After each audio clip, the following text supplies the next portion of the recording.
Ilang bahagi ng Mangaldan Public Market ang binaha bunsod ng malakas na pag-ulan kagabi. Yan ang balitang tinutukan live ni Sandy Salvacio.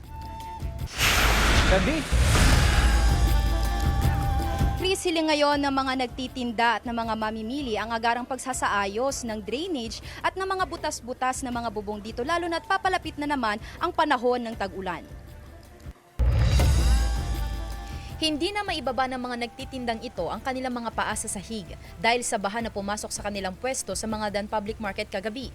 Umapaw ang tubig mula sa mataas na bahagi ng pamilihan papunta sa midsection dahil sa naranasang malakas na pag-ulan. Sobrang baha, pambaha hanggang doon, no? Halos hindi makaapak ang mga customer. Paano sila bibili kung baha naman ang daan namin? Delikado rin daw sa mga mamimili at negosyante ang duming iniwan ng baha. Siyempre pag ulan, mababasa, siyempre madulas siya. Siguro pag hindi naman ulan, hindi naman siya matulas. Ayon sa mga mamimili, bandang alas 11 kagabi nang tuluyang humupa yung tubig dito na umabot hanggang tuhod yung antas. At kaninang madaling araw nga, may matandang mamimili raw na naipaulat na nadulas sa bahaging ito dahil sa putik na iniwan ng tubig baha. Pinangangambahan din nila ang sakit na maaaring makuha sa maruming tubig tulad ng leptospirosis. Maliban dito, matagal na rin daw inirereklamo ng mga negosyante ang butas-butas na bubong, kaya nababasa ang kanilang mga paninda tuwing umuulan. Halos bumagsak na rin ang yerong ito na peligroso sa mga dumadaan. Pero pag ulan talaga, kailangan din namin yung magandang bubong, yung hindi mababasa yung customer.